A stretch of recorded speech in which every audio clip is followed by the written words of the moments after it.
Hey, welcome to this week's Horror Debate. My name is Jeff Rowdy J. Keir, and with me is Michael Mandy. And this week we're going to be reviewing the third part of George Romero's zombie, well, it's no longer a trilogy anymore since he did the fourth one, Day of the Dead from 1985. Oh, man. All right, Jeff. Oh. George Romero, can he do no wrong? Yes, he can. He can do no wrong. I love zombie movies, and I was a late bloomer on these. I did not actually, watch these as a kid. And maybe I should have. I saw this one in the theater when I saw it. Maybe I would have actually liked it. I got it. This one is bad. I mean, there are certain aspects about this movie that are so bad, as far as the pacing, the dialogue. Ridiculously stupid, in my opinion. The plot of this film, this one, is, the one thing that kind of irks me about the Romero films is they're not really sequels, they're just kind of like a different book in the same universe. Right. That the movie takes place in the time that it takes place when he filmed it. It's books like this that I wish I never read. Like Night of the Living Dead takes place in the late 60s, whereas Dawn of the Dead takes place in the late 70s, and this one takes place in the mid 80s. At least that's the image I got from it. But the image I got was lips sucking, okay? Because I was so bored. I was so bored. I threw an all-night horror party. And you'll remember this because you were there. Yes, I was. And we were going to watch all these really nasty, scary flicks. I had never seen this, but I had heard so much buzz about Day of the Dead. I said, man, we got to put that in rotation. So I had all my buddies over. And both of us. Well, yeah, okay. There was only a couple that stayed awake the entire night. But the honest truth is I'm surprised I stayed awake the entire night watching something like this. You didn't. Oh, that's right. I kicked you. Well, dude, here he comes. If you have insomnia, watch Day of the Dead. It's better than any over-the-counter medication you could possibly get. It's not. Okay. Well, the basic plot of this film is, the zombies have taken over the world, and so these scientists and these people are hiding in these underground caves. And this one crazy doctor guy has them, a few army people that are down there, grab a few zombies so he can do experiments on them and things. Now, you got to admit, the gore was pretty good in this film. The gore was okay. Come on. The gore was okay. But, it was just okay. But they had a brain, a headless zombie brain. It was just a brain connected. The gore was okay. when you have gore in a situation where the rest of the movie is sucking so hard, it's like, I don't even care, dude. I just kind of look at the brain like, okay, they're trying to save it now.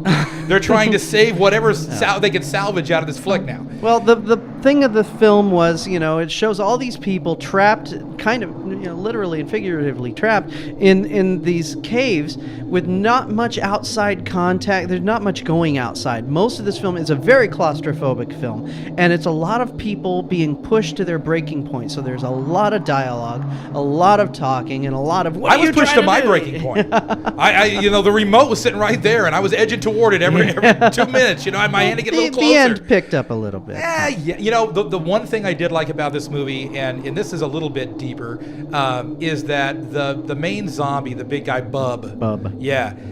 He showed, I guess it was kind of the subtleties of the way he was acted, but he showed intelligence and showed a human-like side to him. Like when he saw the soldier guy, he saluted. Which I thought was very cool. When he grabbed the razor and started slashing his face. Oh, that was crazy. Yeah. I saw this movie in the theaters twice. Theater. Okay, but what? Hey, don't talk about it. But the way he was acted made me think that if this movie could have been just like obliterated, and we could have just taken Bub and called the movie Bub, The Adventures of Bub the Zombie. I don't know, but put him in his own flick and make it about him in some way, shape, or form, it would have been a whole lot better. I may have actually dug it. I can honestly tell you, I was never more bored, except for maybe with the zombie, or not the zombie, but the Zodiac Killer movie. I was never more bored than with this flick, and I expected to be knocked out of my seat. I mean, this is George frickin' Romero. It's really funny. People go nuts over George Romero.